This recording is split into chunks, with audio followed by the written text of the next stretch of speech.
Hey everyone, welcome to another edition to the Point Podcast. We're all doing well. Another beautiful day here in New Brunswick. It is Wednesday, September 7th. And before we get into the show today, which the show is going to be based on my predictions for the NFL season, Rookie of the Year, Defensive Player of the Year. And I'm going to tell you every team that's going to make the playoffs based on my information, based on my data, based on the fact that I've been looking at schedules for the past couple weeks and really going through this, marking out teams that I think is going to win a division. It's been a process, let me tell you. A fun one, but at the same time, I'm sure I'll be wrong along the way. We'll see where it goes. But that's what I've been doing lately.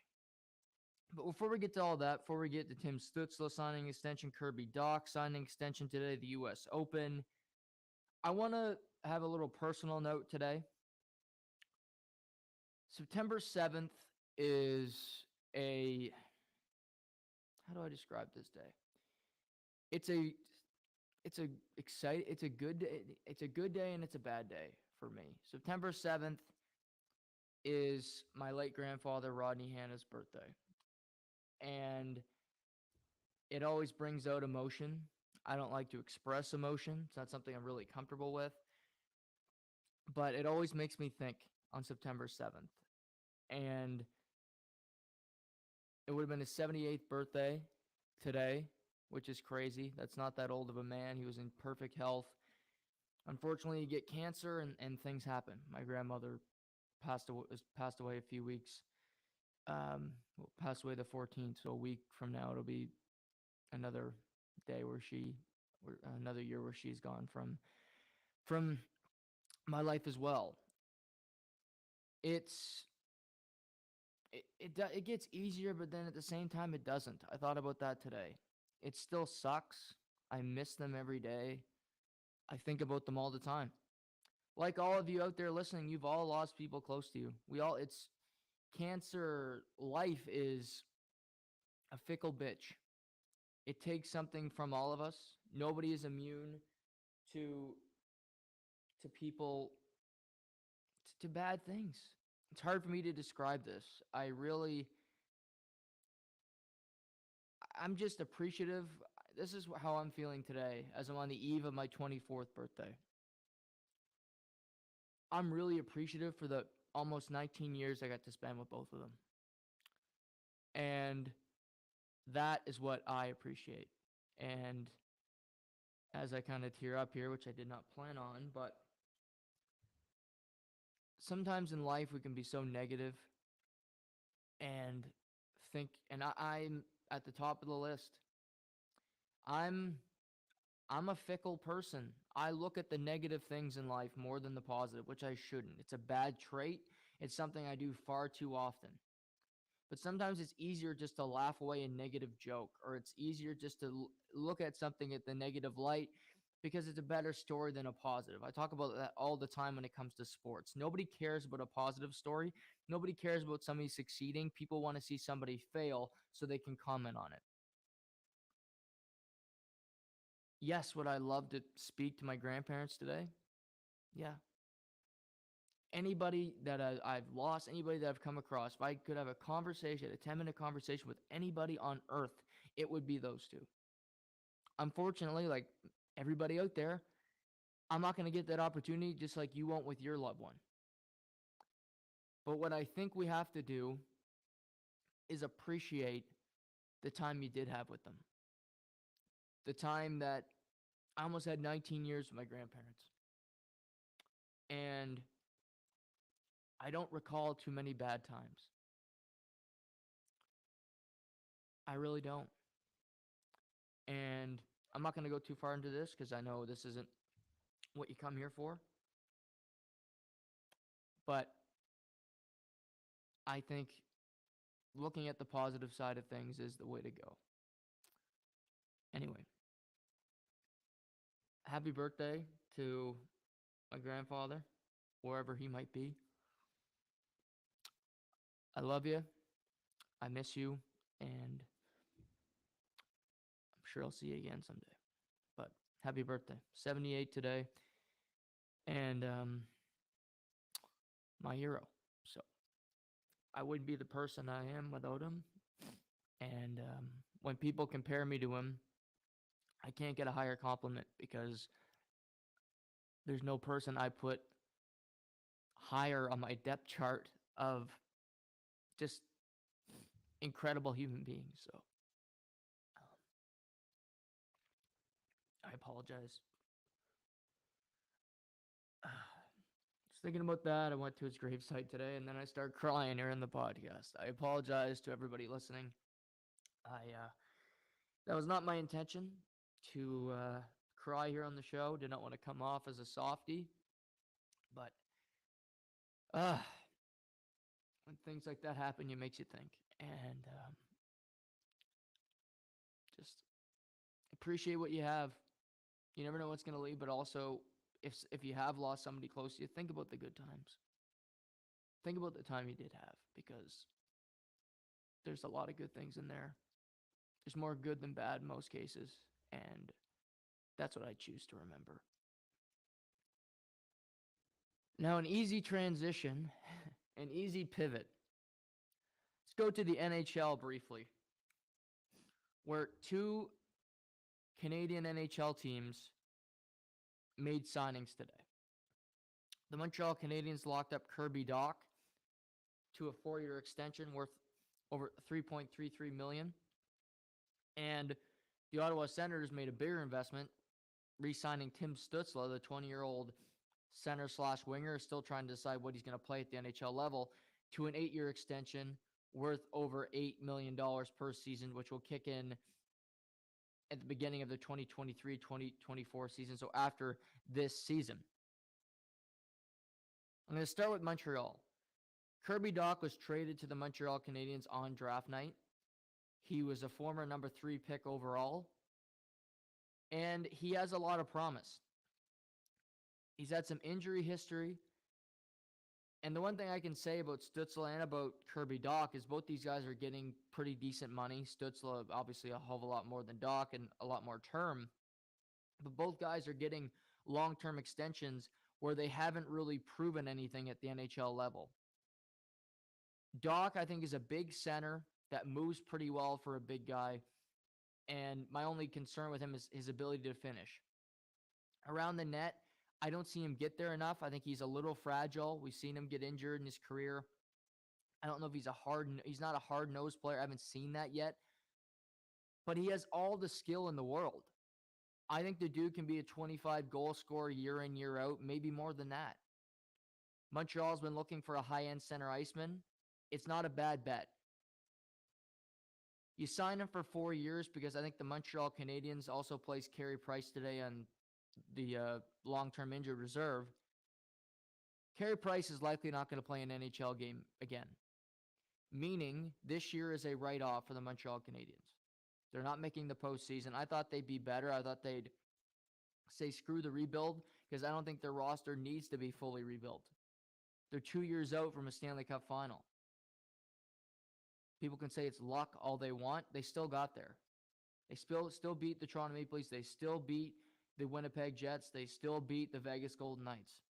3 flukes, okay? They still got there. I still like their team. I like Josh Anderson. Gallagher makes way too much money, and he's given way too much term, but that's Marc Bergevin. Marc Bergevin signed every guy to a long-term extension. You played for that team for 5 minutes, he gave you a long-term deal.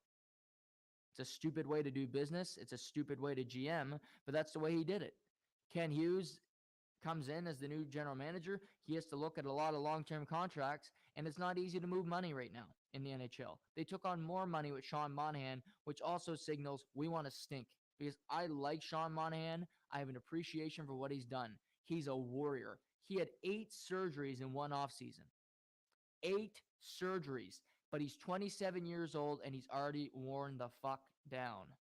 He'll be retired in a year and a half. Wait to see on that one. He just can't hold up anymore. Acquiring a player like that, Carey Price going out, having Jake Allen, who might be the best backup goalie in the NHL, but there's a key word there. He is a backup goalie. He's not a number one. He's not a starting goaltender in the NHL. He has never proven to be. There's a reason St. Louis said, get the hell out of here, and said Jordan Binnington, Billy Husso, whoever we can get, we'll take your chances. Jordan Binnington was playing in the East Coast League the year the St. Louis Blues won the Stanley Cup because Jake Allen just simply couldn't get the job done anymore. He couldn't be a starting goaltender. He was completely unpredictable. He wasn't a great goaltender. They changed it up. Binnington gets wins that Jake Allen simply couldn't. He's been fantastic for Montreal since getting there. He deserved his extension. I have no issue with that. But with only having Jake Allen in front of this team, Montreal's not going to be good.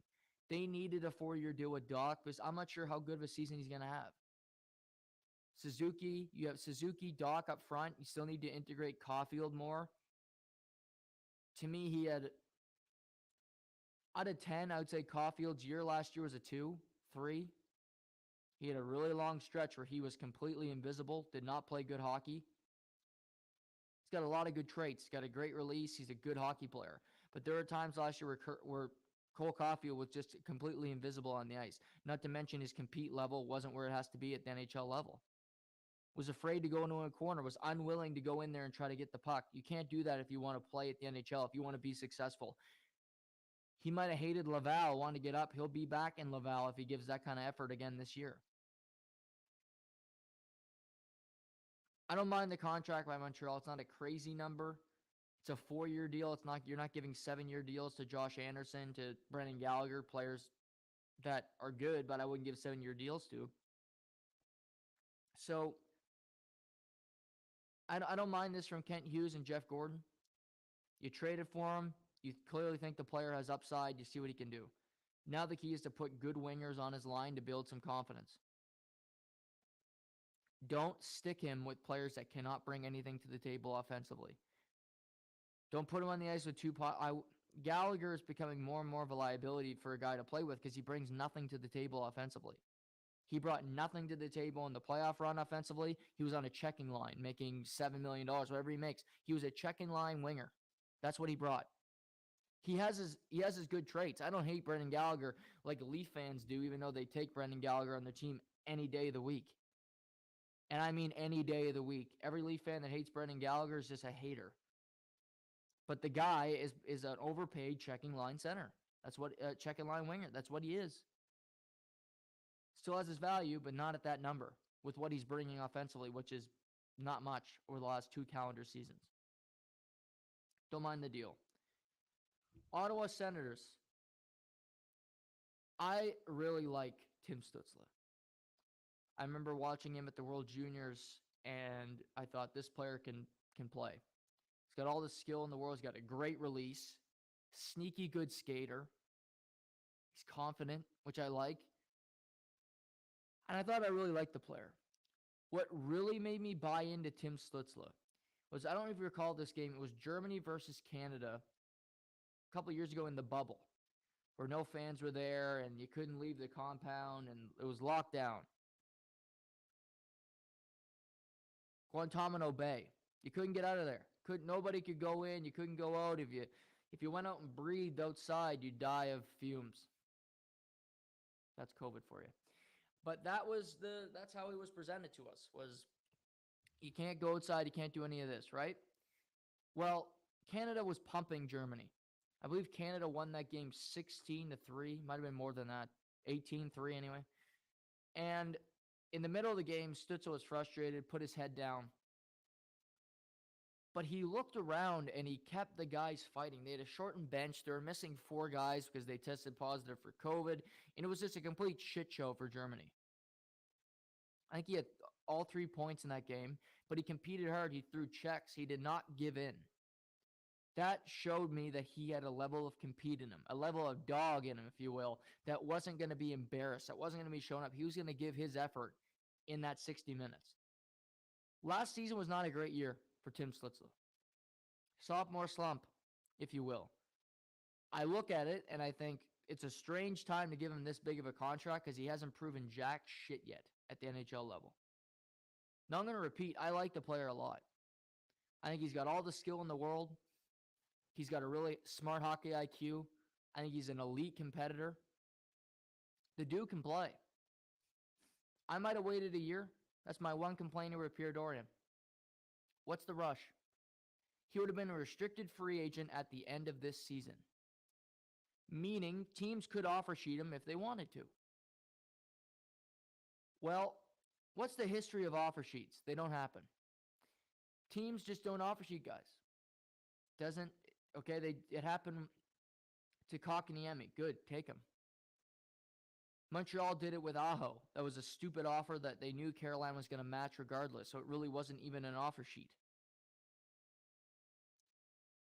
You're telling me if Ottawa would have waited and say Stützle has a great season, 70, 80 points, he would have made more than 8 million, 8.3, 8.4, whatever he's going to make in this deal? No. He's not making $10 million. He's getting this contract. Leon Draisaitl makes 8.5 after his entry level. He's been more productive than Stützle at this point. I think Tim's going to have a good season because he's got players around him now. We got to remember that. He's not playing with Chris Tierney. He's not playing with these forwards that don't bring a lot of offense. They got DeBrincat. They've got good young pieces. They got Batherson back. Norris is going to start the season healthy. Colin White is gone. He's not taking up a roster spot anymore with his zombie body. Ottawa's a good team. They got skill out the wazoo. Goaltending, defense, but I think you'll be able to score some goals. They're like a high-powered offense in the NFL. Their defense can't stop anything, but guess what? They'll beat you 56-52. That might be Ottawa this year. Forsberg's a decent goaltender. I don't love him. He's a backup. He's just okay. Their defense, they would like to have Mackenzie Weegar. I'll tell you that Calgary got. So goaltending, defense, not great. Up front, they can score with anybody. They get a better, top to bottom, they get a better forward roster than the Montreal Canadiens. Top to bottom, they got a better forward roster. This might annoy some people. Than the Toronto Maple Leafs. They do. I'm not saying any of the Ottawa forwards are better than Austin Matthews. None of them are better than Mitch Marner. Top to bottom, the Ottawa Senators have a better forward roster than the Leafs. Unless Nick Robertson is in the argument, if Nick Robertson is thrown in the argument to say that, Noah, you're wrong about this one, please don't start the conversation with me. If Nick Abruzzese is going to be the one that's jumped into this argument to say, Noah, you're wrong, don't bother sending me the text. The Ottawa Senators have depth that the Maple Leafs don't have. The Montreal Canadiens don't have. Tampa has a better top-to-bottom offensive roster than the Ottawa Senators. Excluding them, who have been to 3 straight Stanley Cup Finals, and yet they still have a better forward roster than half these dump teams that are around them. The Ottawa Senators have an elite skill up front. My one complaint of this deal, I would have waited. I would have waited to sign it. And the risk is, well, he would have, I'm telling you, there's no way he would have gotten a bigger contract in 8 months from now than what he would have gotten today. I just don't see it. Entry level, you're getting 8 years. You're telling me you're going to get $2 million more than Josh Norris? No, you're not. No, you're not. Because what teams do in the NHL that just doesn't happen in the NFL. You set a team salary cap that you're just unwilling to break. You're telling me in Colorado that Mikko Rantanen only got $2 million more than McKinnon and didn't get $3 million more because of just happenstance? He was happy to make 8? No. He did that because you can't have your best player making so little compared to his compadres, if you will. He can't be the 6th highest paid player in the team. He can't make $4 million less than the next best player because it just doesn't make any sense. Edmonton did this. Leon Draisaitl doesn't complain because Leon Draisaitl just goes on the ice and handles his business. He's the 2nd best player in the NHL. handles it, doesn't care about his salary. He'll make 15 the next time it's up anyway. It'll do better that he signed this big contract. But looking around, Colorado set this template. Tampa Bay Lightning set this template. Andrei Vasilevsky is the best goaltender in the world. He can't make more than 9.5 because that's what they decided. How about in South Florida? Matthew Tkachuk, 100 points. Great player. You look around and say, well, Braden Point makes this. He plays in South Florida. We got the tax benefits. You could only make 9.5. We'll give you 9.5, but that's all you're going to make. It happens around the NHL. In football, it's next man up. This player makes this. Well, I think I'm a little better. Even if statistically I'm not, I want it. Pay me. Lamar Jackson's looking around saying,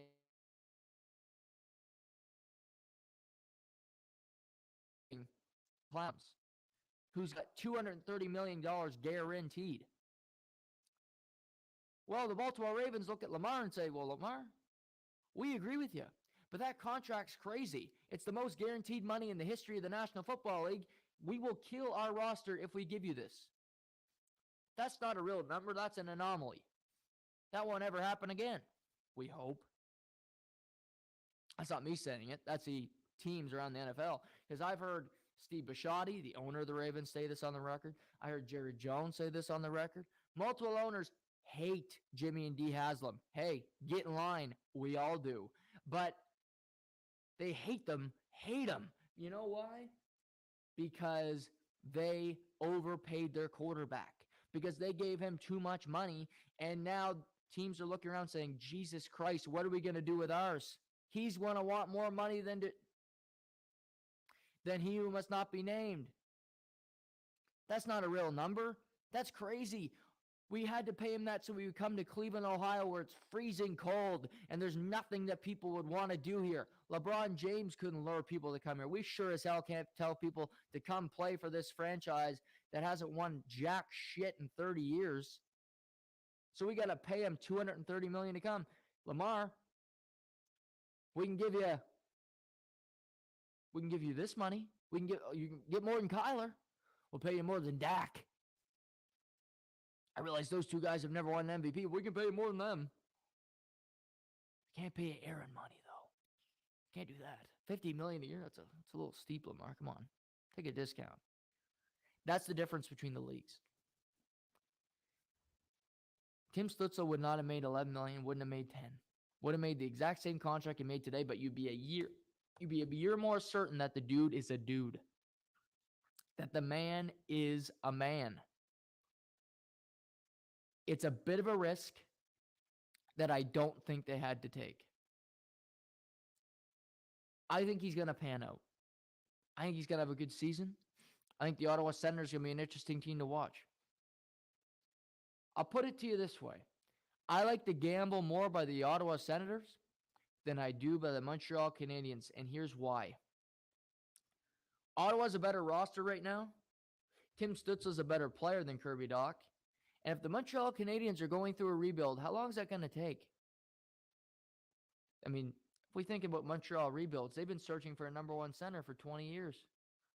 Montreal fans, let me know in the comments, who's the Montreal Canadiens' best center iceman in the last 20 years? Who's their last number one center? You text me Saku Koivu. My God. Who is it? I'll wait. Probably not going to happen, right? It's probably a little late, right? Who knows? Oh, it's fun. Fun. But good for Stützle. Good for Dach. Take your money. I won't kill anybody for getting a paycheck. Blue Jays last night got into a little scuffle with the Baltimore Orioles. Relief pitcher Baker hits the mound for Baltimore and gives up an earned run in an inning, although he strikes out a man to end it. Looks over at the Blue Jays bullpen and tells them to shut the hell up. Blue Jays don't take too kindly of that. You see Teoscar Hernandez lose his mind. The bench is clear. This was clearly some frustration from the balk call on Kevin Gausman in the first game of the doubleheader on Monday. Also on some ball and strike calls last night, which I'll admit weren't great on either side. John Schneider gets thrown out again. The guy loves to get thrown out. Passionate guy. This was a whole lot of nothing. Baseball fights are 99% of the time pretty uneventful, pretty inconsequential. They happen. People get upset. You see ridiculous people from the bullpen run all the way to the middle of the field, then don't throw a punch and then run back. Nothing happens. Nothing interesting. What happened last night? The Baltimore Orioles won a game. They lost the first two of a 4-game set against the Toronto Blue Jays, and last night was a must-win game for the Baltimore Orioles. Down 4.5 in the wild card race, they needed to win last night. Not to mention tonight is a must-win as well for the Baltimore Orioles. Toronto Blue Jays head to Texas this weekend. Texas Rangers stink. Get one of the highest payrolls in baseball, yet they can't win a game. They might finish last in their own division. They're that bad. I think the Blue Jays will win at least 2 or 3 of those games. Maybe they'll sweep it again like they did the Pirates. They're playing good baseball right now. Baltimore is playing a bad team as well. It's not coming to mind right away who they're playing. They're playing a team that they should beat quite handily. With that being said, it was about passion. It's about a wild card race last night. It's not about the punches being thrown. It's not about the fact that, let's be honest. The Blue Jays are a team that has a lot of swagger, that has confidence. They're a little full of themselves. And if you're an opposing team, you wouldn't like it. Not to mention, Bo Bichette's hit 4 homers in the series. Good for him. He's batting .667. He's having a great series. The team is confident. They've won a bunch of games in a row. They feel like they're living up to the fact that they are the World Series frontrunners at the beginning of the year now. Good for them. Baltimore wanted to shut them up. Now, do I think Baker or a elite pitcher's got a 4 ERA as the person to do it? No. No, I don't. Could Anthony Santander tell the Blue Jays lineup to shut up? Yeah, I think he could. Having a great year. Ryan Mountcastle. There are a bunch of Baltimore Orioles that could have said it that I think would have had more of an effect. Baker being a relief pitcher that is so inconsequential that is a nobody. Well, it comes off bad. If Tim Mayza told the Orioles bullpen to shut up, he's a lefty reliever of the bullpen. Shut up, Tim Mayza. That's how I respond to him. It was less about the scuffle. It's more about the series. It's a massive series for both teams. They play tonight. And I believe they play 4 more times the rest of the year. Maybe more than that. They play 6 more times till the end of the year. Orioles need to keep pace with the Blue Jays. They need to win this game tonight. Blue Jays, big opportunity for them. Alek Manoah's on the mound. He's their ace. He's their guy. Also made me laugh that Rougned Odor was the peacekeeper last night who started the fight with Jose Bautista a number of years ago now, where Bautista was actually in the majors, and Rougned Odor was a Texas Ranger and a relevant baseball player. I think he's batting .188 this season. But any fight, 99% of fights in the major leagues are nothing. They're not a fight. Nobody throws a punch. There's not. Okay, Teoscar Hernandez jersey comes off. He wants to flex to the fans at Camden Yards. Good for him. He's got a nice body. He wants to show off the pecs. Good on you, man. But that fight wasn't a fight. Wasn't a dispute. It's a whole lot of nothing. That's how I see it last night. Finally, U.S. Open, before we get into some football. Nick Kyrgios fell last night to Karen Khachanov of Russia. I want to talk about before we get to Kyrgios, I want to talk about a big aspect here at the U.S. Open. I don't think the U.S. Open is happy about the way this is going. Serena Williams loses. They're obviously devastated about that, although they thought she was going to lose in the first round given her ceremony. So anything they got extra than that is a positive. Rafael Nadal, the GOAT, loses in the 4th round, although he does lose to an American. But gun to their head, the U.S. Tennis Association wanted Nadal to win and would tell Kyrgios to fetch his things and get the hell out of here because Nadal's a draw and TFO is less of a draw. Sure, people might go watch him play in person. TV ratings, nobody's tuning into tennis for Francis Tiafoe. Sorry, it's just the way it is. I like watching him. I like watching tennis. He's playing Rublev right now. After I'm done here, I'm going home to watch the tennis match. One of the big intriguing things for me at this US Open as we move through, Karen Khachanov is in the semifinal. Andrei Rublev could beat Francis Tiafoe this afternoon. They're playing as we speak. If he wins, that is 2 Russians in the semifinal. The reason that's interesting to me is because Russians couldn't play at Wimbledon. They weren't allowed because of the war, not their fault, just like it's not the Canada's hockey team wasn't the players' fault at the World Juniors, at the Women's Worlds, yet they're lumped in with Hockey Canada. I think it's unfair they're happy Medvedev lost to Kyrgios, but you got Khachanov, you could have Rublev. If you watch tennis, watch the match right now, you'll see that next to Andrei Rublev, there's no country. This afternoon he's playing Francis Tiafoe. It'll say USA next to him. You don't see RUS next to his name because they don't want you to know he's from Russia. To me, this is shameful the way they're doing this. If you don't have his country next to his name, then don't even let him play in the fucking tournament. But this is fitting because they couldn't play at Wimbledon, which I think is bullshit. And now they're winning. They're having success at this event. I applaud Andrei Rublev and Khachanov, who's got to his first major semifinal last night, for having success because they were not given the opportunity to compete at Wimbledon. And I want to make this perfectly clear. I do not condone the war in Russia. What's happening to the Ukraine is not right, but that is not the athlete's fault. That is not the athlete's fault, and somehow they get lumped together, which is completely baffling to me. They've done nothing wrong. They do not deserve scrutiny, but yet they get it. They don't have their country next to them when they're playing on national television. Yet in the final, Chris Fowler won't be able to say, well, if Karen Khachanov gets her, he's 1 win away from doing it. He's 1 win away from beating Casper Ruud to getting to his first major final, and you won't hear it. They'll just say, oh, it's Karen Khachanov. Not from Russia. Just say it's Karen Khachanov. Where's this guy from, Chris? Oh, we can't talk about that. I think it's a good story. It'll never be written, but I'll talk about it here. That 2 Russian players who were practically kicked out of Wimbledon are having success here. They were not given the right to play at one major. They're given the right here, and they're taking advantage of it. I give them credit for that. Checking the score as we go here. The reason I'm looking down is my charger's been on the fritz lately, and if I move my phone too much, it will not work. So I have to be very careful. Should clean my phone. Something's wrong with it anyway, but I'm incompetent and I'm lazy and I don't want to do it. So that's what's happening right now. But I look around and I think it's a good story. I think it's something that people could look up to.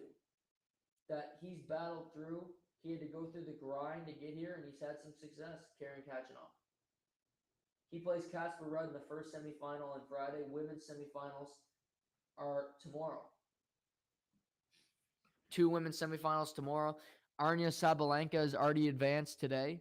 The semifinal tonight will be between Jessica Pegula and Iga Swiatek, the number 1 player in the world. So that's the first semifinal. That'll be followed by that's the second women's quarterfinal of the day. The other men's quarterfinal will be going tonight.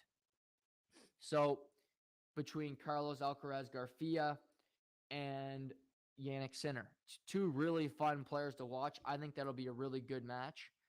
So that's happening tonight. We got the U.S. Open women's quarters tomorrow. We'll talk about that. And of course, tomorrow we'll talk about the National Football League, because the season starts tomorrow. The season begins in Los Angeles tomorrow night. 2022-2023 season will begin. And before the season starts, before I preview the game tomorrow on this said podcast, I thought it was important to reveal who I see winning each division, who I see winning Defensive Player of the Year, Offensive Player of the Year, who are my Super Bowl, what's my Super Bowl prediction, and go through all of those news and notes. So, let's begin. Let's begin with this little stat that I came across before I started doing this, and I really thought about it. So over the last 8 years in the National Football League, on average, there are 4 to 5 new playoff teams each year, meaning 4 to 5 teams are replaced with 4 to 5 other teams. And I thought of that when I started doing this. I also thought of roster. I really looked at schedule. That was the biggest thing for me, and where I saw teams winning, seeing losing, trying to predict things, trying to be an expert, if you will.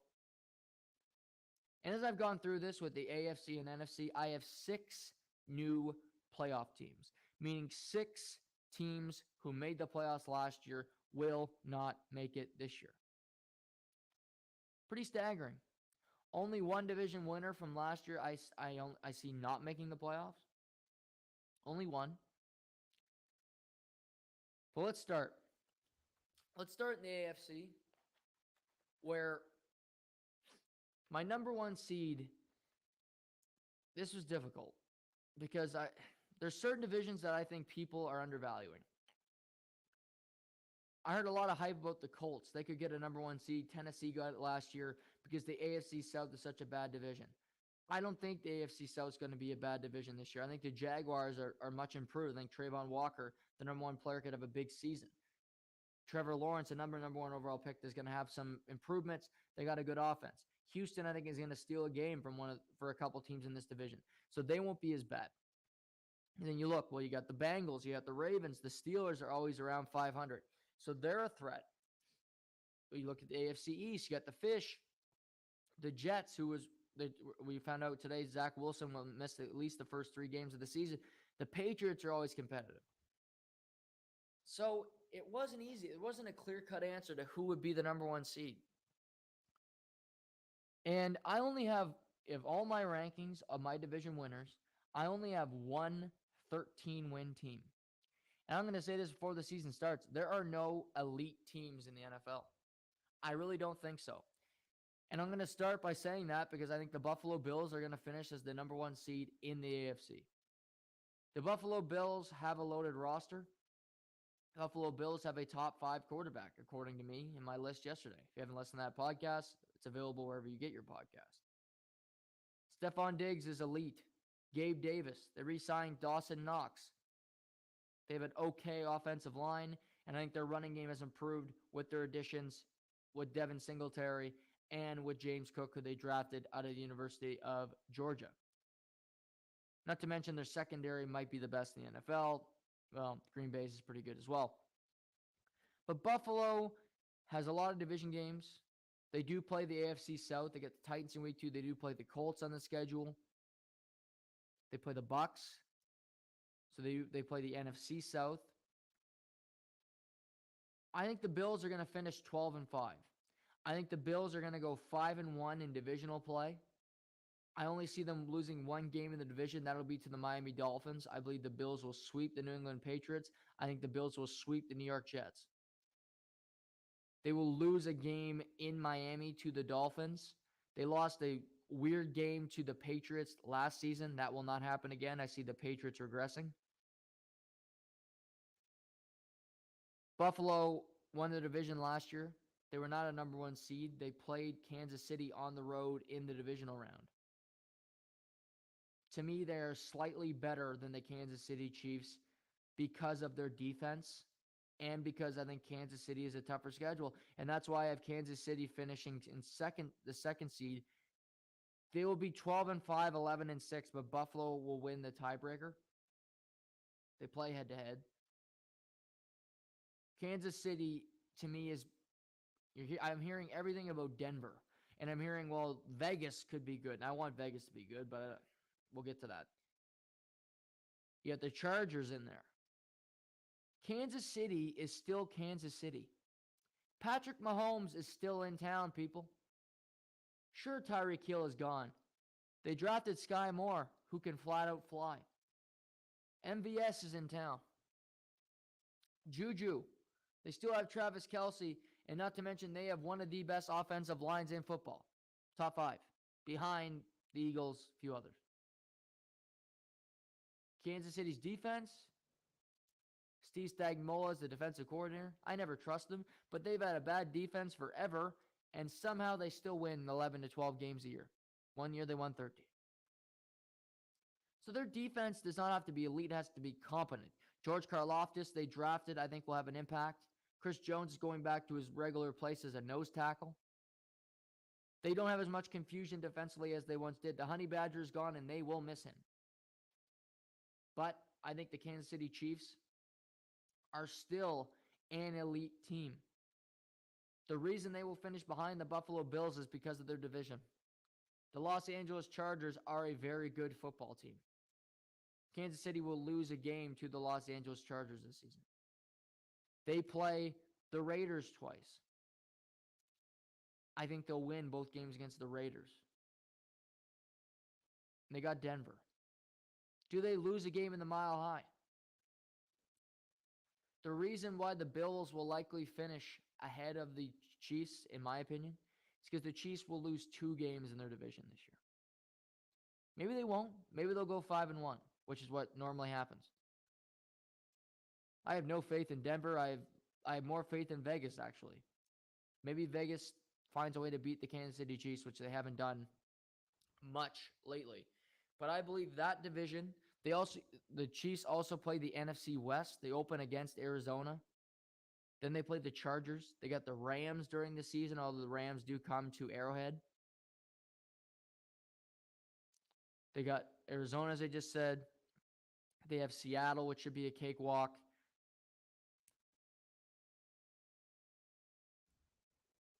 They got San Francisco in the Bay Area. Kansas City's got a tough schedule. They get some tough games. But they will be the number 2 seed in the AFC. The 3 seed. This is my first of 4 teams in the AFC that missed the playoffs last year that will make the playoffs this year. The Baltimore Ravens are going to win the AFC North. The Baltimore Ravens, who had the most man games lost to injury last year, will have some success. Lamar Jackson is on his contract year. They trade away Hollywood Brown. They're having guys come back. But I look, they have one of the easiest schedules in the NFL. Not to mention, their first game against the Cleveland Clowns will be without DW. The Steelers are in transition. I do think they'll be competitive. I think the AFC North is still a tough division. The Steelers aren't going to be a cakewalk. Who knows how Cleveland will look? I think Cleveland will be an easy team to beat. Sans DW. When he comes back, who knows? He hasn't played football in 2 years. I can't give you any prediction on how he's going to play because, like I said, he hasn't played in 2 years. I have faith in Baltimore and what they've done. New defensive, Wink Martindale is now a New York Giant. They got a new defensive coordinator. I think Lamar is healthy. They got 2 tight ends that I think will have impact. They have Isaiah Likely, who they took out of Coastal Carolina, who's a great tight end there. They have Mark Andrews, who is the best receiver on the Baltimore Ravens roster. Rashad Bateman needs to take a step, but I also think Lamar is going to be motivated to bring it, to play extremely well. Cincinnati is the betting favorite to win the AFC North. Cincinnati had such a crazy year last year. I nearly predicted the Baltimore Ravens, the Cincinnati Bengals to miss the playoffs. I did not. We'll get to that. But I nearly did because of just a bad feeling that I had about them. But I like Joe Burrow too much. I like that roster too much. But I think the Ravens have an easier schedule and they will eke out a division win. They'll finish 12-5 in the AFC North, and they will win that division. The 4 seed will be the Indianapolis Colts, another new team to make the playoffs. The Colts made the playoffs the year prior with Phillip Rivers. He retired. They brought in Carson Wentz. They had 2 opportunities to make the playoffs last year. They lost to the Raiders in week 16, and then they lost to the Jaguars in week 17. So week 18. Week 17, week 18. 17-game season now. Colts have moved on to Matt Ryan. I think Matt Ryan still has a lot left in the tank. They have one of the best running backs in the NFL in Jonathan Taylor. I like Hines. I still like their offensive line. It isn't as good as it once was, but they still have Quentin Nelson. He's still a dog. Shaq Leonard on that defense. The Colts aren't going to have a cakewalk in that division. The Titans will be competitive-ish. They won the division last year. I don't think they're going to be as good. A.J. Brown is gone. I think the Colts, if Michael Pittman gets hurt, they will be in big trouble because they're Paris Campbell. You're betting on him having a big year. You're betting on Alec Pierce, the rookie out of Cincinnati, to have an impact on this roster, which I think he will with Matt Ryan. But to me, the Colts are a scary team because they have a quarterback that's got postseason experience. I don't think he'll make the big mistakes that Carson Wentz did in those key moments last year. He has this stigma about him that he lost that Super Bowl when they're up 28-3. I don't look at that as much his fault as I look at Kyle Shanahan and that play calling. They gifted New England a Super Bowl. Colts will win the AFC South. That division always goes back and forth seemingly between the Colts and Titans. I think that wave is shifting. I think there's a team coming that will be looking for an AFC South title in the near future. But for this year, the Colts have a good roster. They have a veteran who knows how to play good football. Frank Reich is a good coach. The Colts will be the 4 seed in the AFC. Now we get to our wildcard teams. 3 wildcard teams. 5 is another new playoff team. That would be the Los Angeles Chargers. The Chargers are too good not to make the playoffs, and I say that knowing that the Chargers will miss the playoffs. The Chargers have been labeled as a team that's on the horizon for so long. Oh, they're going to make the playoffs. They can make some noise if they get in. We've heard that. We've heard so many adjectives about the Chargers forever. When they had Phillip Rivers, Antonio Gates, LT, they were loaded. Last season, they were supposed to make the playoffs, yet they lost to the Raiders on the last day of the season. The Chargers are different this year because I think they've upgraded their roster. They have a better offensive line. Their defense can be elite. J.C. Jackson might miss the first few weeks of the season. They'll be okay. In my mind, they'll be okay. They have the Chiefs in week 2. It's a big test for them early in the year. I think the Chargers will beat the Chiefs once. They play week 2 in Los Angeles. I think the Chargers will win that game.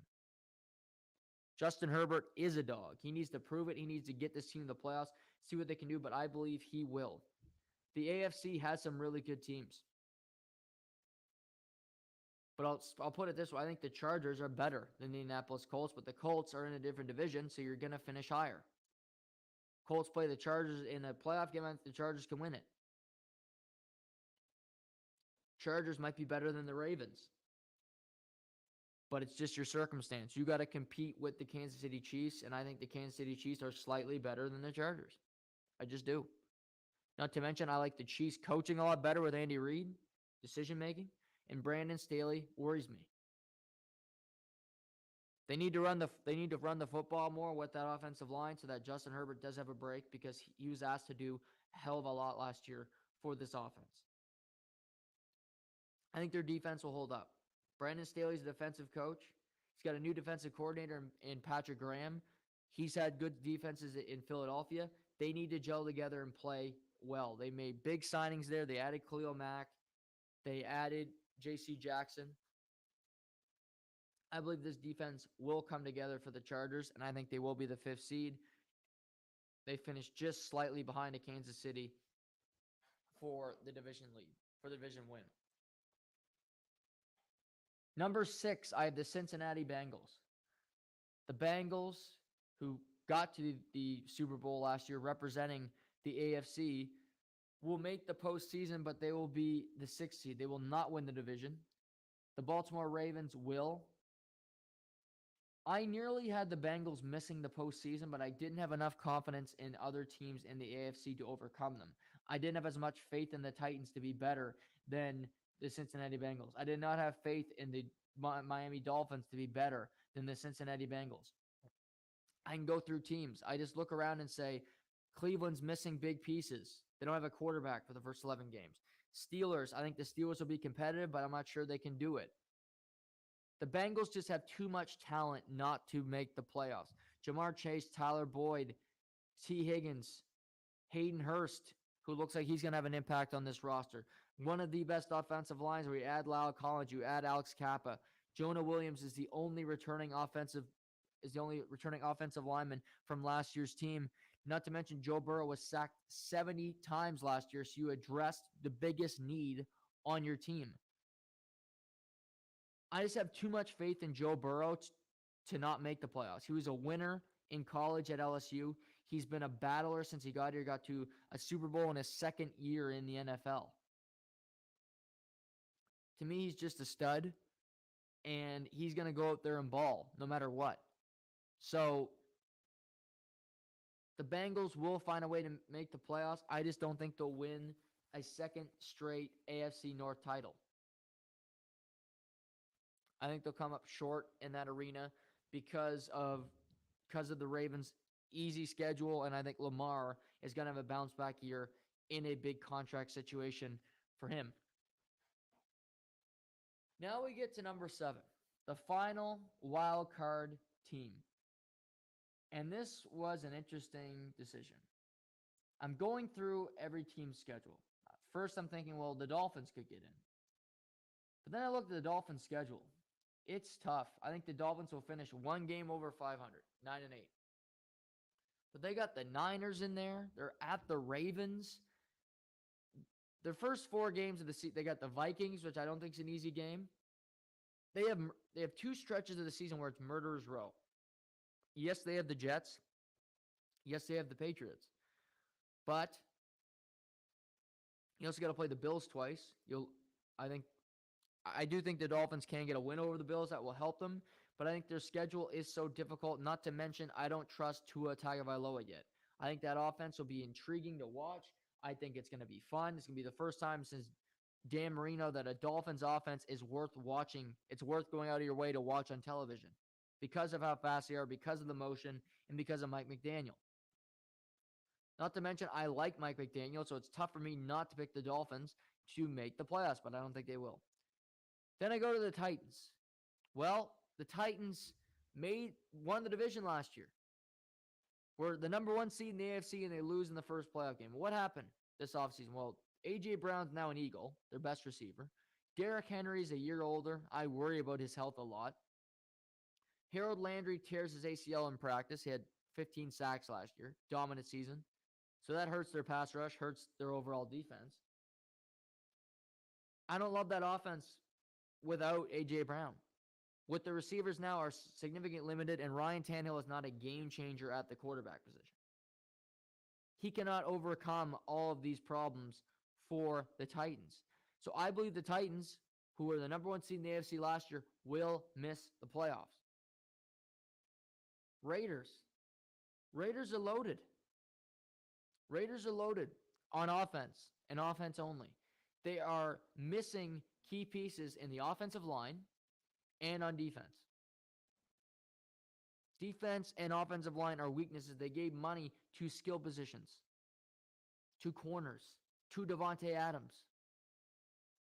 Darren Waller's looking for a new contract. They're not thinking of adding offensive linemen.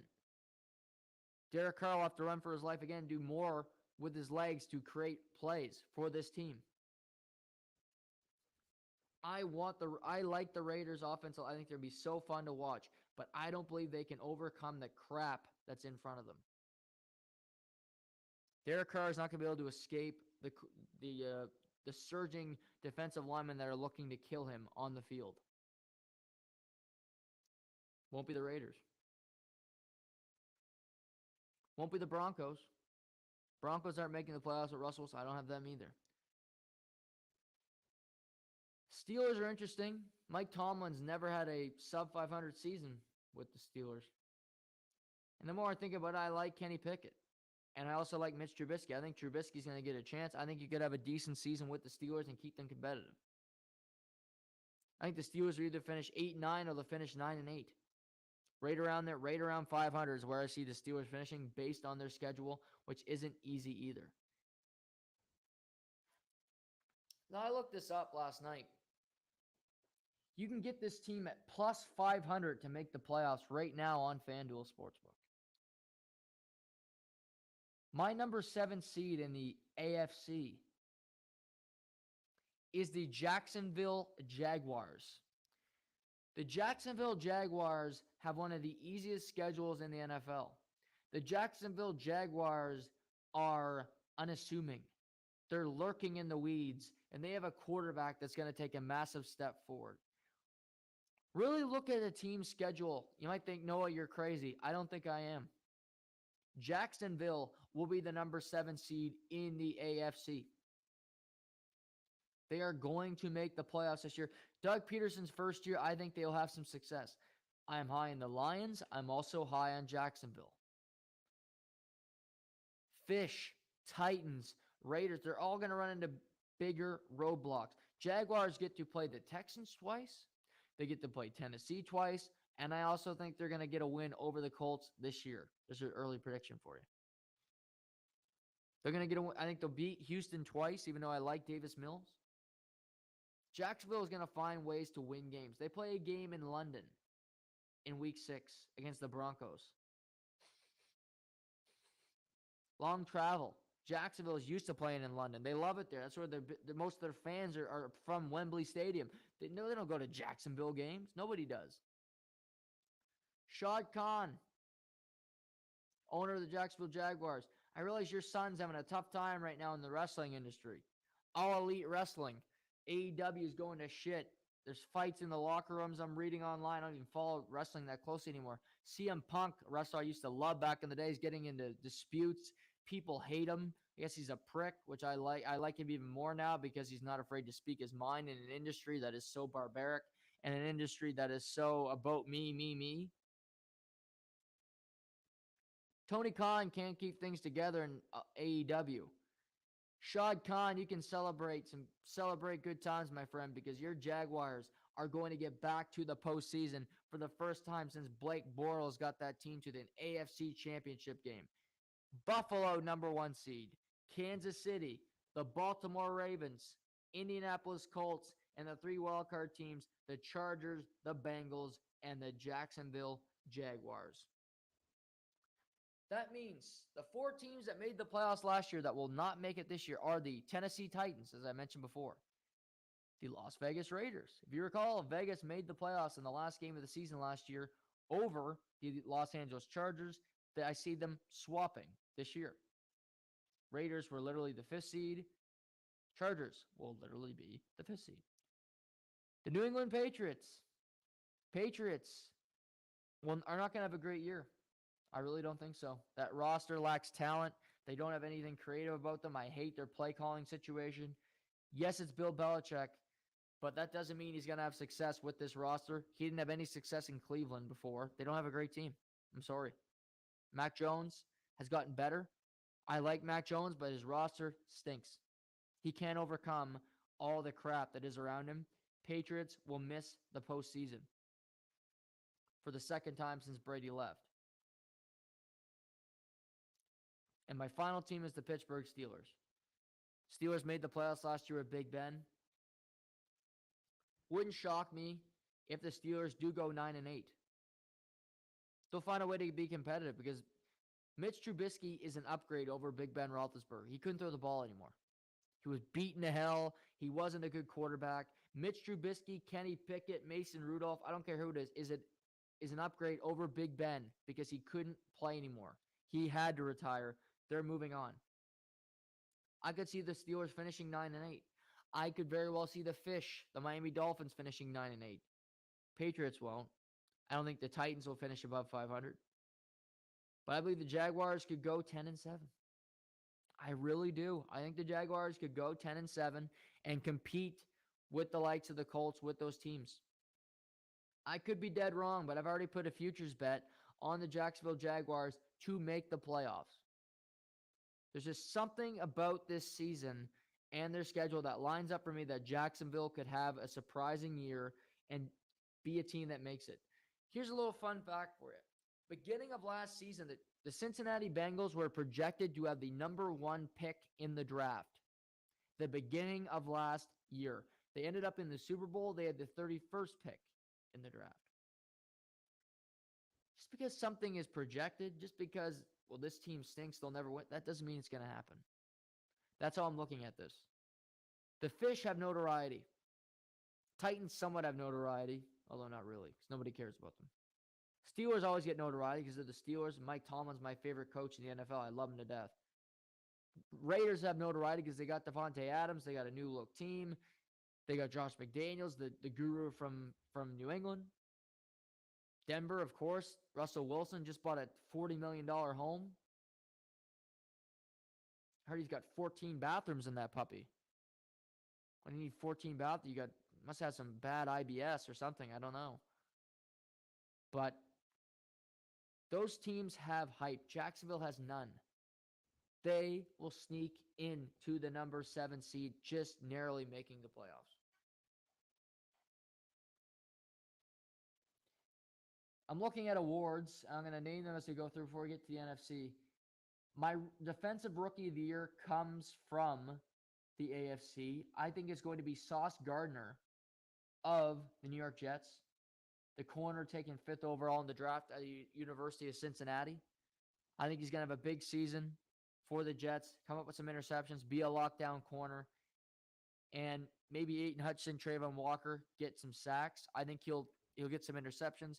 He'll have a big part of this team, and if his numbers are great with going up against some of the league's top receivers, he'll be playing Tyreek Hill twice, going up against Stephon Diggs, I imagine. If he has some good numbers in those games, I believe Sauce Gardner will be in a good position to win Defensive Rookie of the Year for the 2022-2023 season. That's my only guy from the AFC. I think my Defensive Player of the Year is going to come from the NFC, and my Offensive Player of the Year, and my other Rookie of the Year. So we'll go to the NFC now. So that's my playoff teams for the AFC. Buffalo, Kansas City, Ravens, Colts, Chargers, Bengals, Jags. The NFC, I have 2 new playoff teams from last year. And I mentioned before we started, and it's so funny that I have this team finishing first in their division because I have them losing in week 1. I have them losing 2 out of their first 4 games, so they'll be 2-2 after 4. Yet I have them going 13-4. Go figure. My projected number 1 seed in the NFC is going to be the Green Bay Packers. Green Bay is such a consistently good regular season team. They're not always great in week 1. They're not always great to start a season. But Green Bay finds ways to just win games down the stretch. Aaron Rodgers is a magician. He's won back-to-back MVPs. He just got a contract extension. And not to mention, Devontae Adams has departed him for Las Vegas. And I think he'll want to prove that he can play really good football with different receivers. Green Bay's division is tougher. The Lions are a better football team than they used to be. The Bears are completely dreadful. The Bears will be the worst team in the NFL. There's another prediction for you. The Bears will have the first pick in the draft. But Green Bay is still legit. The Minnesota Vikings are going to be tough. I think the Vikings will beat Green Bay in week 1 in Minnesota. Minnesota's going to be a good football team too. But I think Green Bay will go 13-4. I really do. Yes, they got a difficult schedule-ish, but I think they'll find a way to gut through to get to this position, and they'll have home field throughout the NFC playoffs. Aaron Rodgers is too good as receivers, not to mention that defense is loaded. Jaire Alexander is back. You have Rashawn Gary. You still have one of the Smith brothers rushing the passer. You drafted another first-round pick on defense to play. Defense, very good. Very, very good. They find gems every year on that defense as well. I'm sure somebody will be signed up a practice squad and plays fantastic. They did last year with Rasul Douglas. He led the NFL in interceptions. They got depth galore in the secondary. They got all kinds of options. Robert Tonyan's coming back from an injury. David Bakhtiari is projected to start at left tackle in week 1, where he didn't play. He played 1 game last year for Green Bay. I like Green Bay to be the number 1 seed in the NFC. My number 2 seed is the Los Angeles Rams, the reigning defending Super Bowl champions. The Rams open up their season tomorrow with the Buffalo Bills. We'll talk about that game tomorrow on the podcast. We'll talk about the line and where I see that going. But the Rams, they got games against the Chiefs. They play the AFC West, which is a tough division. They got 2 games against the 49ers, 2 games against Seattle, which is a cakewalk, and then Arizona, who I think will be a much worse team than they were last year. So the Rams have their problems. Obviously, OBJ is gone. Andrew Whitworth has departed. But I just think the Rams offensively, their defense, adding Bobby Wagner helps that linebacking core. They still have Jalen Ramsey back there, and they still have great coaching. So the Rams are a number 2 seed out of respect, but also because I think they still have an extremely good roster, and they'll compete for a championship. My number 3 seed. Oh, by the way, I have the Rams going 12-5. My number 3 seed is the Philadelphia Eagles. The Eagles, to me, should be the clear-cut favorite in the NFC East. They did make the playoffs last year. The first 3 teams here made the playoffs last year, although Philly was a wildcard team, losing to the Tampa Bay Buccaneers in horrific fashion. The Eagles got A.J. Brown. They got Nakobe Dean. They got Jordan Davis. They re-signed Jordan Mailata. Jason Kelce agreed to come back. Fletcher Cox is still in Philadelphia. What more do you need? Dallas Goedert re-signed. You traded away Jalen Reagor, who was taking up snaps from other good receivers. This roster, they also got C.J. Gardner-Johnson in the offseason as well. The Eagles, I'll go back to that roster as I got my notes here on the Eagles. That roster is loaded in Philadelphia. They just are. I'm going to find them here because I got notes for every team. Eagles.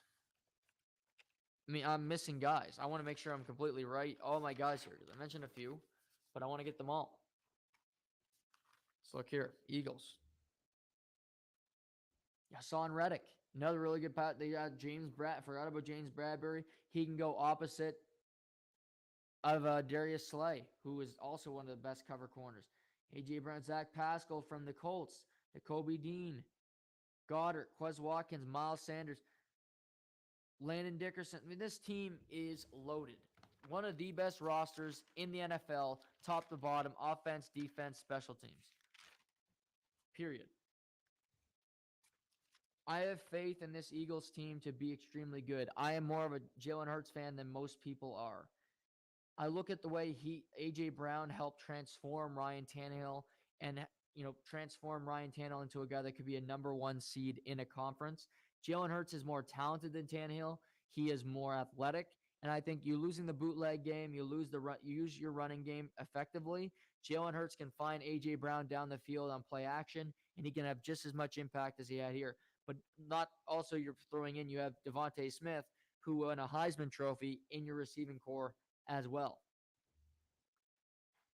Eagles are loaded. They get to play the Commanders twice. They get to play the Giants twice. And they get to play the Cowboys twice. They will lose 1 game to the Dallas Cowboys. They got swept last year. They will lose 1 game to the Dallas Cowboys in Dallas. The Eagles will win at home. I think they sweep the Commanders, and I think they sweep the Giants. Eagles are going to go 12-5. They have a few tough games, but they have the 3rd easiest schedule in the NFL because they didn't win a division last year. You get a benefit from not winning your division. Dallas has a tougher schedule. Got to go with the Saints. You got to play the Bucs opening night. You got to go through that gauntlet. AFC West. You got to go through those teams. Eagles have a great roster. Dak Prescott is a better quarterback than Jalen Hurts, no doubt about it. But the rest of his team is weaker. Ezekiel Elliott's not as good of a running back. A.J. Brown and Devontae Smith are both at this time better than C.D. Lamb. We'll see what he can do this upcoming year, but they're both better than him currently. Eagles, 3 seed in the NFC. My 4 seed are the Tampa Bay Buccaneers. The Bucs with Tom Brady, I just think they got a tougher schedule. I'm not worried about, I hear New Orleans is a favorite to win a division. I don't think that's going to happen. I have too much respect for the Bucks. Ryan Jensen will return at center. They're losing tackles by the wayside, but Tom Brady will figure it out. They'll get different protection schemes. Leonard Fournette will join in and help chip block. I think Cameron Brate can do a little bit to help his quarterback as well. But they play the Rams. They have the Chiefs in there. They got to play you got to play the AFC West. Those aren't easy games. Denver. So the Bucks have a tricky schedule. They play the Saints twice, who they will lose one game to the Saints at least. Tom Brady has not won a regular season game as a member of the Tampa Bay Buccaneers against the Saints. He's 1-4 against them. The only win coming in a playoff game. Carolina Panthers are better. They're improved. To me, they're improved. Atlanta's going to stink, so you'll win both games there. But could they go 4-2 in their division and not 5-1, not 6-0? Yeah, I do. I think that. I think Panthers could squeak out a win, potentially. And I also think that New Orleans will find a way and at least win at least one against the Bucks. They know how to play against them. Sean Payton might be gone, but Dennis Allen knows how to run that defense and knows how to make Tom Brady's life difficult. Not to mention their first 4 games are pretty tough. So the Bucks are going to have I think it'll be an easy path to win, to make the playoffs. But I have them going 11-6. I have them going 11-6 and being the 4th seed. My number 5 seed is a team I'm very high on, but I have them finishing behind the Rams, and that would be the San Francisco 49ers. 49ers made the playoffs last year as a wild card team. They went into Dallas, won a road game. Then they went to Green Bay, won a road game, and they should have beaten the Rams on the road to get to a Super Bowl, but Jaquiski Tartt dropped an interception. The Rams benefited. They went down the field, scored a touchdown. The rest is history. The 49ers, they're being talked about a lot this week. Trey Lance, can he complete passes? Is he mad that they re-signed Jimmy Garoppolo? It's all negative in San Francisco. That's fine. They got the Bears week 1. That's how you gain confidence in the NFL. You play the Bears. I don't care if it's on the road. September, it's going to be warm. It's not like it's November in Chicago where you're freezing your ass off and you want to do anything you can to get the hell out of that city. 49ers have one of the best rosters in the NFL, period. Period. Armstead, Bosa, Fred Warner, the Tre'Davious Ward in the back end. Their lineup is loaded on the defense. Not to mention you have Kittle, you have Juwan Jennings, you have Brandon Ayuk, Deebo Samuel, the Swiss Army knife. They have a loaded roster in San Francisco. Trey Lance is going to have a good season. He's going to have a good season for San Francisco. They'll finish slightly behind the Rams, but the Niners are going to make the postseason. They are too good of a roster. They are too good of a roster not to make the postseason. I like the Niners a lot. I like the Niners a whole lot. My number 6 and 7 seeds are new teams to make the postseason. My first 5 all made the postseason last year in the NFC. So my last 2 teams are new teams making it. That would mean that the Dallas Cowboys and the Arizona Cardinals are my 2 teams that made the playoffs last year who will be outside looking in this year. Dallas has a tougher schedule.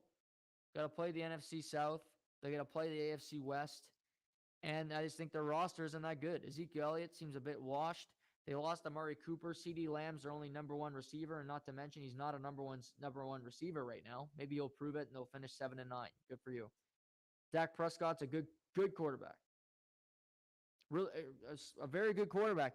I don't think they have a good roster in Dallas. I just don't. I think their offensive line is the worst Dak's ever had it. And he's always had good offensive lines. How does he play with a bad offensive line? I don't know. I don't think it's going to go that well. Dallas, Cowboys. Sorry, Cowboys fans. Your team's missing the playoffs. And then my other team is Arizona. Arizona had 11 wins last year. It would not shock me if they decreased by 3.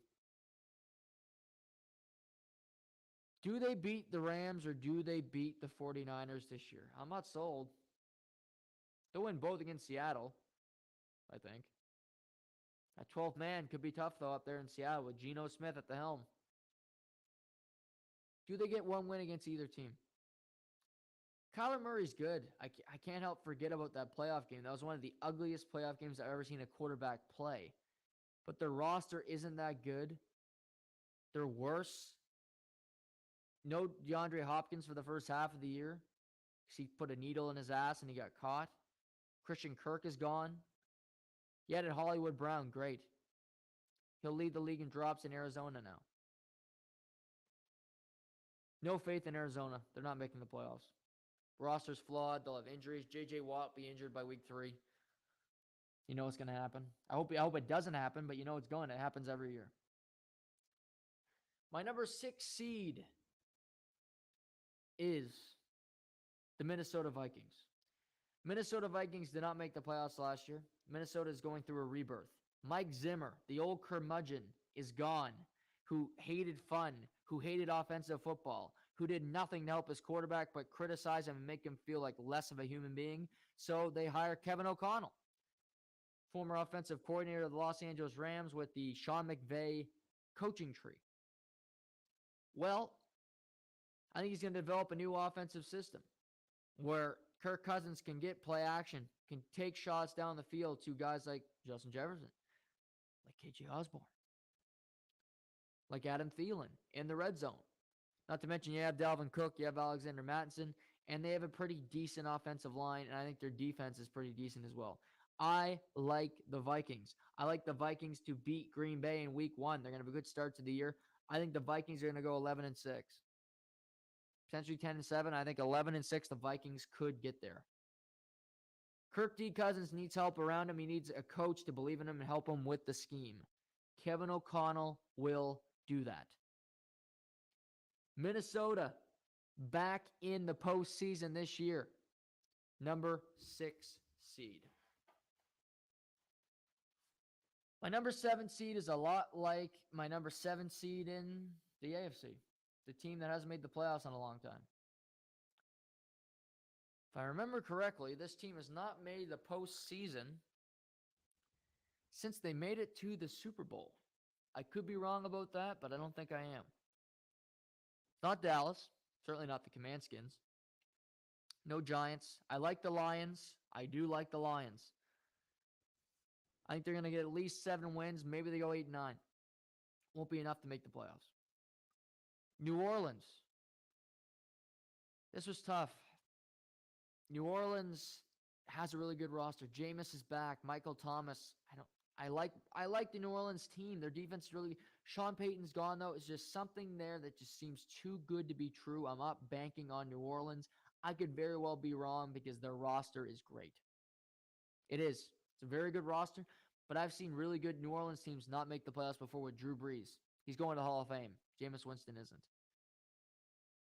My number 7 seed in the NFC is the Carolina Panthers. I told you a few weeks ago that I thought Carolina was going to make the playoffs with Baker Mayfield, and I'm sticking with it. DJ Moore is a number 1 receiver in the NFL, period. Robbie Anderson's a good Tommy Tremble. They got a decent offensive line, not great. Definitely the worst that Baker Mayfield's played in front of. But he's a good quarterback. Brian Burns is a great pass rusher. Gross Matos has to come out. J.C. Horn, I think he's going to have a big year when it comes to interceptions for the Carolina Panthers. Not to mention Matt Rule is desperate, and he knows they need to win games this year. Baker had a great year 3 with a chip on his shoulder because in year 2, people said Baker was not worth being the number 1 overall pick. The second half of that year, he had 23 touchdowns and 2 interceptions. He was playing at an elite level. The biggest thing for Carolina, and I hate saying this because it's the health of Christian McCaffrey is paramount because he's such an important player to this team. He gets injured every year like J.J. Watt, so it's like banking on a bomb not to go off. But I'm still going to say the Carolina Panthers will find a way. They're not a great team, but they're going to make the playoffs. Just like I just look around, Seattle's not a good team. Arizona's not any good. It's New Orleans or it's Carolina. It's a team from the NFC South for me. Dallas is not making the playoffs. I don't think they're going to be close. Commanders aren't going to be close. Detroit, Carolina, or New Orleans. I'm going with Carolina because I made that prediction, and I think they do have a pretty good roster, top to bottom. So number 1 seed, I have the Green Bay Packers. Number 2 seed, I have the Los Angeles Rams. Number 3 seed, Philadelphia Eagles. 4, the Tampa Bay Buccaneers. 5, San Francisco 49ers. 6, Minnesota Vikings. And number 7, the Carolina Panthers with Baker Mayfield Jr. the third at the helm. Now, I told you my defensive rookie of the year was Sauce Gardner, the New York Jets. My rookie of the year in the NFC is Chris Olave, receiver for the New Orleans Saints.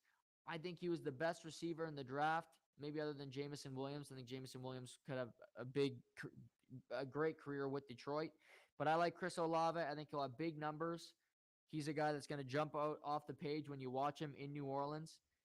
He can have a great year and still miss the playoffs. You can win these awards. Baker Mayfield was rookie of the year when he was in Cleveland. They missed the playoffs in year 1, so it can certainly happen.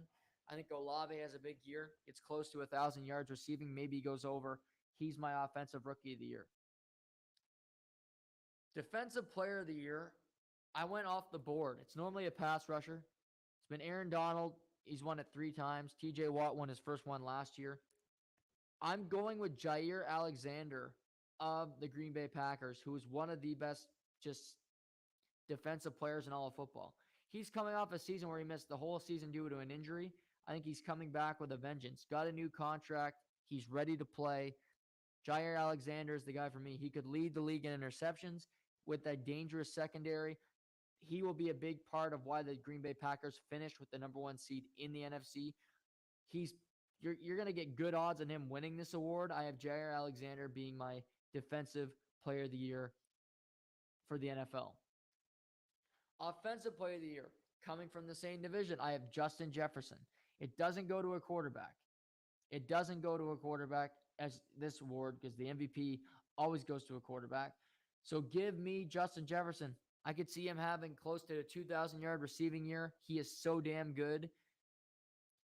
Him and Kirk Cousins are going to get back to the playoffs. They're going to compete hard with the Green Bay Packers. And part of it's because Justin Jefferson's going to be elite and finish this season with the most receiving yards in all of football. There's another prediction for you. Justin Jefferson, huge year. He'll have 10-plus touchdowns, 1,800-plus receiving yards, and the Vikings make the postseason. A good combination for Jefferson and the Vikings. MVP. This was tough because the 2 betting favorites are Josh Allen and Patrick Mahomes. I took out Aaron Rodgers. He's won 2 in a row. Even though I got the Green Bay finishing number 1 in the NFC, I don't think he has a chance of winning it. It's just boredom. People aren't going to vote for him again. I didn't want to give it to Josh Allen or Patrick Mahomes because it's so obvious. It is.